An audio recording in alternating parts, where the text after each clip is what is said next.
तो इसमें देखो नेक्स्ट वन जो आता है, next one is Raoult's law for non volatile solute. Raoult's law for non volatile solute. Non volatile solute, non volatile solute में एक ही फॉर्मूला इसने दिया था, P nought minus P S upon P nought is equal to X B या chi B भी कहते हैं इसे। तो पी नॉट यहाँ पे होता है कि vapour pressure of solvent in pure state. In pure state, जो प्योर स्टेट है उसमें वेपर प्रेशर, और पी एस होता है वेपर प्रेशर ऑफ सॉल्यूशन। इसके बाद फिर P nought minus P S होता है lowering in vapour pressure. Lowering in vapour pressure, vapour pressure कम कितना हुआ।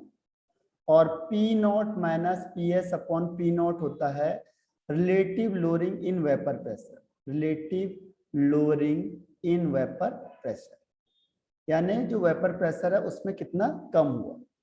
तो ये आपका एक फॉर्मूला जो आपको याद रखना है, ये नॉन वोलेटाइल सॉल्यूट के लिए। तो नॉन वोलेटाइल का मतलब ये होता है कि जिसके वेपर्स इजीली नहीं बनते, ठीक है, जिसके वेपर्स इजीली नहीं बनेंगे उसे कहते हैं नॉन वोलेटाइल।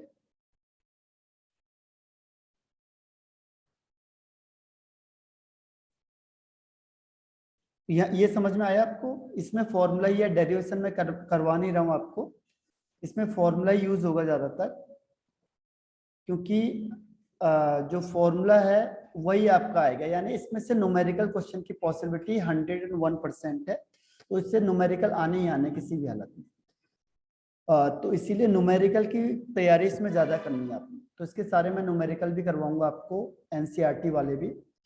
और दूसरे जो क्वेश्चन है आपको, ये जो सैंपल है इससे भी सारे क्वेश्चन आंसर करेंगे हम लोग। अब इसमें लास्ट आता है आपके पास कोलिगेटिव प्रॉपर्टीज। जो लास्ट टॉपिक है इसमें कोलिगेटिव प्रॉपर्टीज है। कोलिगेटिव प्रॉपर्टीज में जो हम करते हैं वो 4 पोर्शन पे हम लोग ज्यादा करते हैं कोलिगेटिव में।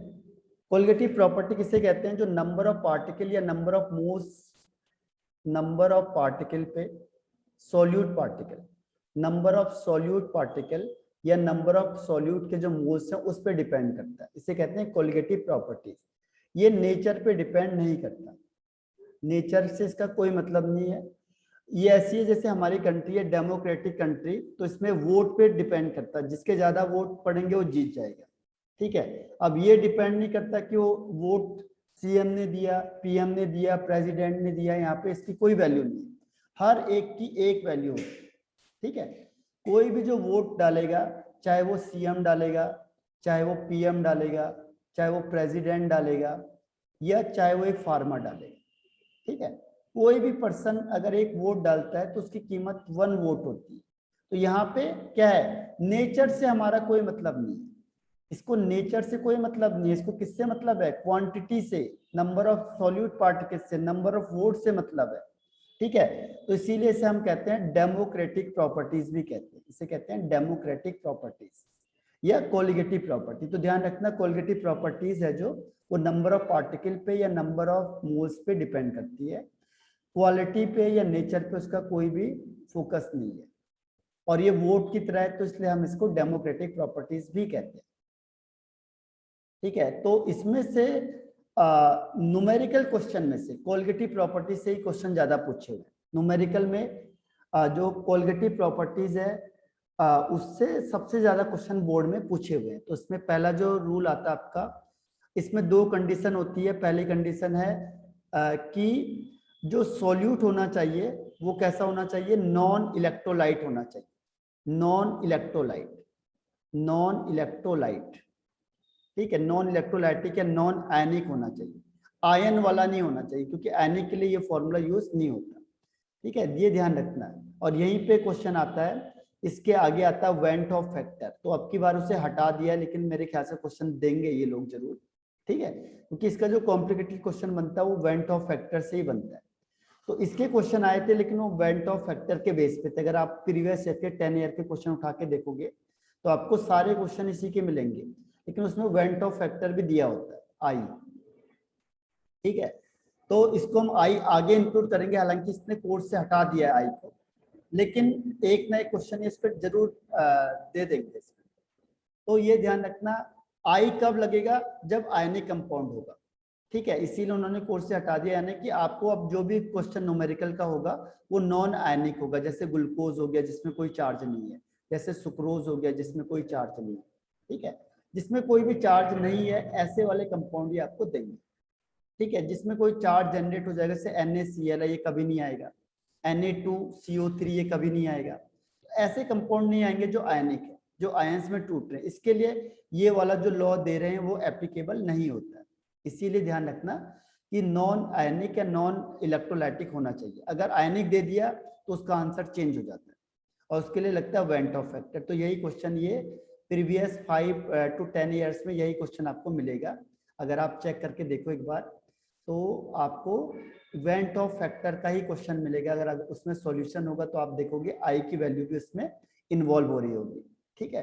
तो ये क्वेश्चन ये कंटिन्यू देते जा रहे हैं प्रीवियस ईयर से, लेकिन अब की बार अगर ये क्वेश्चन आता है तो ये इजी क्वेश्चन है और दूसरा वाला हार्ड क्वेश्चन होता है।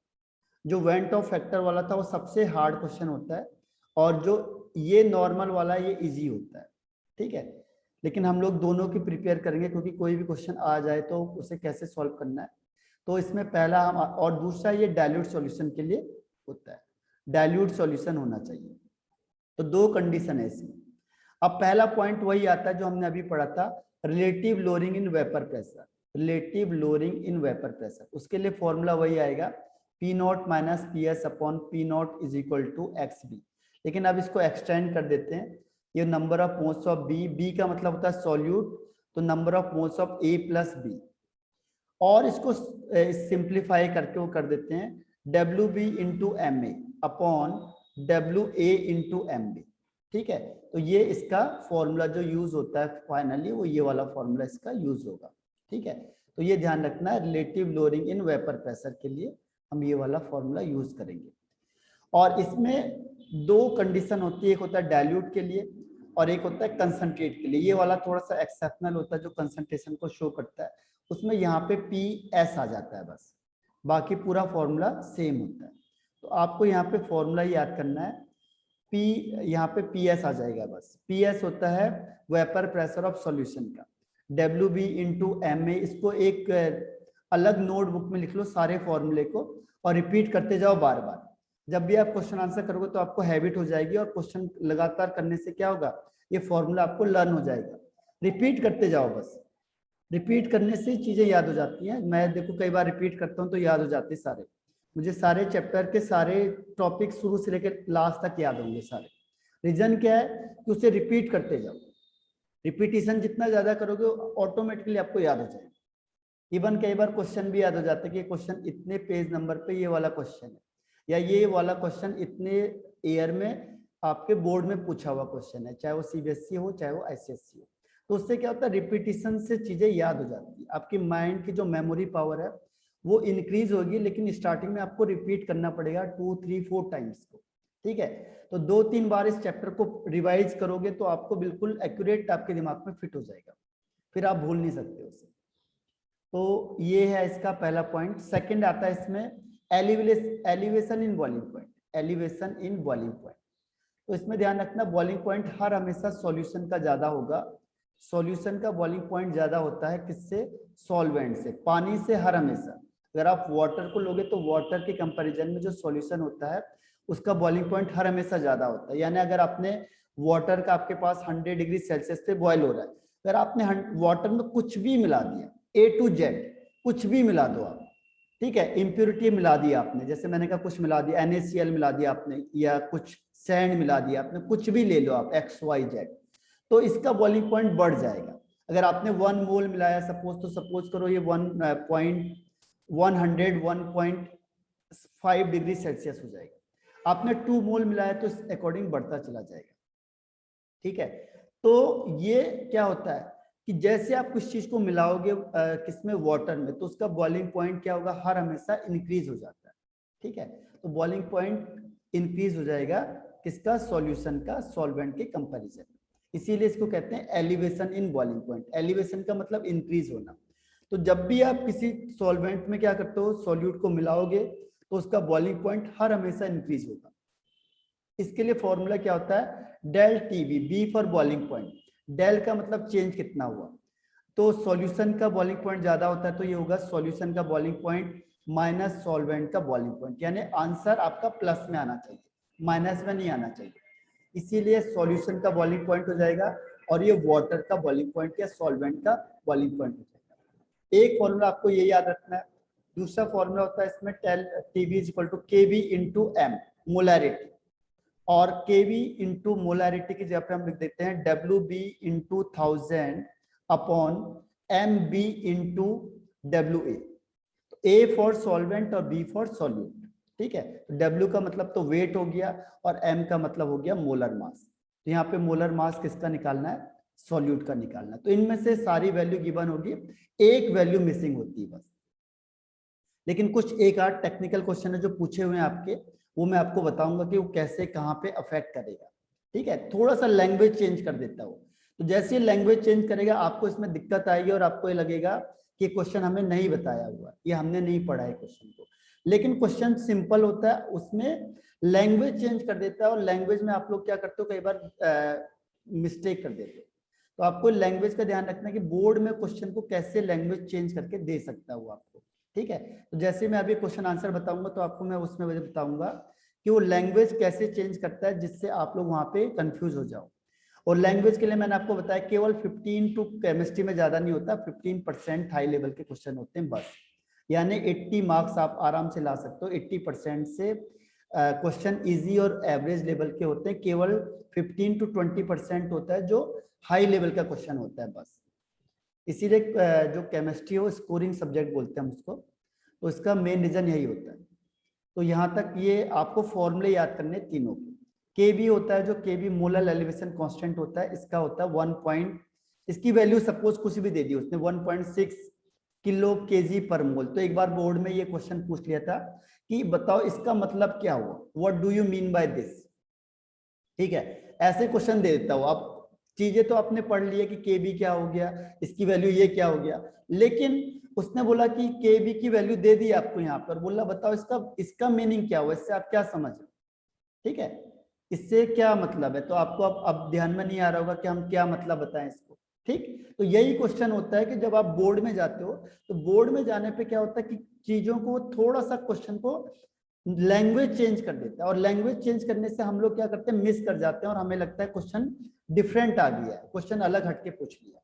लेकिन इसका मतलब सिर्फ ये हुआ, देखो इसका मतलब ये हुआ कि अगर आपने किसी भी चीज को, जैसे क्या होता है कि 1 मोल अगर आपने सॉल्यूट लिया है और 1 मोल सॉल्यूट का अगर आपने सॉल्वेंट में मिक्स कर रहे हो, ठीक है, तो उसमें उसका टेम्परेचर कितना बढ़ेगा, 1.6 केल्विन या डिग्री सेल्सियस टेम्परेचर इंक्रीज हो जाता है, ठीक है। 1 मोल इंक्रीज, क्योंकि पर मोल लिखा है, देखो इसकी यूनिट भी लिखी होती है पर मोल।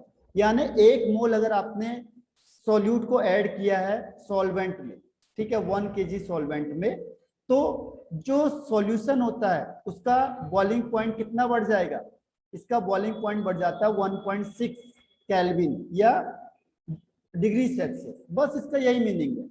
अगर मैंने 2 मोल मिक्स कर दिए तो इसका डबल कर दो, 1.6 इंटू 2 यानी हो जाएगा 3.2 केल्विन। अगर मैंने 3 मोल मिक्स कर दिए तो इसका ट्रिपल हो जाएगा, ठीक है। तो इस तरीके से लैंग्वेज को चेंज कर देता है। तो वही मैं आपको बता रहा हूँ कि जैसे जैसे बोर्ड में जो लैंग्वेज क्वेश्चन पूछे हुए हैं जो टेक्निकल है, वो भी हम आगे डिस्कस करेंगे इसमें, ताकि आपको जब भी आप जाओगे तो इससे अलग क्वेश्चन नहीं आता है, लेकिन वो लैंग्वेज में आपको कंफ्यूज कर देता है और लैंग्वेज में आप लोग गलती कर जाओगे, ठीक है।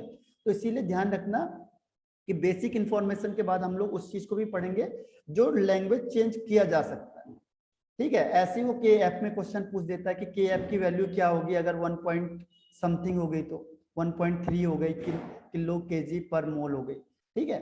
तो ये आपको मीनिंग को समझना होगा, और वो लैंग्वेज भी देगा, लेकिन आपको कैसे समझ में आएगा या एक्यूरेट उसका आंसर क्या है।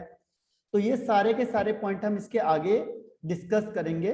तो कल और परसों में सारे क्वेश्चन आंसर आपको इसके सॉल्व कराता हूँ, और प्रीवियस ईयर के भी सारे क्वेश्चन आएंगे जो 10 ईयर्स के हैं, क्योंकि वो भी रिपीट होते हैं 10 ईयर वाले क्वेश्चन। ठीक है। और इसके बाद आप मुझे 10 ईयर्स भी भेज देना, आपके पास होंगे, ठीक है। तो 10 ईयर के क्वेश्चन भी हम इसमें सॉल्व करते हैं, और सैंपल सारे क्वेश्चन आंसर। तो एक क्वेश्चन बचेगा नहीं आपके पास, बस आपको प्रैक्टिस करनी है, ठीक है। तो आज के लिए इतना बहुत है, ठीक है। थैंक यू कल सर। हम लोग क्वेश्चन आंसर करते हैं। फिर कोई डाउट किसी को? Ambika, Sumit, any doubt? No sir. Okay, तो फिर हम कल करते हैं फिर बाकी, ठीक है। बाय।